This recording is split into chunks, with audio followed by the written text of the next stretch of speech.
தேனி மாவட்டம் ஆண்டிப்பட்டி அருகே உள்ள மேகமலை அருவியில் இரண்டாவது நாளாக வெள்ளப்பெருக்கு ஏற்பட்டிருக்கிறது. இதனால் சுற்றுலா பயணிகளுக்கு இரண்டாவது நாளாக குளிக்க தடையானது விதிக்கப்பட்டிருக்கிறது. சுற்றுலா பயணிகளின் பாதுகாப்பை கருதி அருவியில் குளிக்க இரண்டாவது நாளாக வனத்துறையானது தடை விதித்திருக்கிறது. மேலும் இது குறித்தான கூடுதல் விவரங்களோடு இணைகிறார் எமது செய்தியாளர் பாலமுருகன். வணக்கம் பாலமுருகன், இது குறித்தான விரிவான விவரங்களை பதிவிடுங்க. வணக்கம் சார்லதா. அதாவது தேனி மாவட்டம் ஆண்டிப்பட்டி தாலுகா கோம்பைத்தூர் அருகே அமைந்துள்ளது மேகமலை அருவி. இந்த அருவிக்கான நீர்பிடிப்பு பகுதிகளாக இருப்பது மேகமலை மற்றும் வெள்ளிமலை உள்ளிட்ட பகுதிகளாக இருக்கிறது.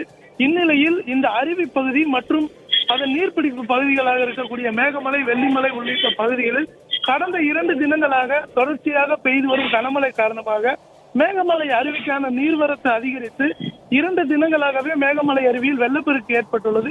இதன் காரணமாக மேகமலை வனத்துறையினர் சார்பாக அருவியில் சுற்றுலா பயணிகள் குளிக்க தடை விதிக்கப்பட்டுள்ளது. நேற்று தடை விதிக்கப்பட்டுள்ள நிலையில் இன்று மீண்டும் 2வது நாளாக தடை விதிக்கப்பட்டுள்ளது. மீண்டும் அருவியில் நீர்வரத்து சீராகும் வரை இந்த தடை நீடிக்கும் எனவும் வனத்துறையினர் சார்பாக தெரிவிக்கப்பட்டுள்ளது.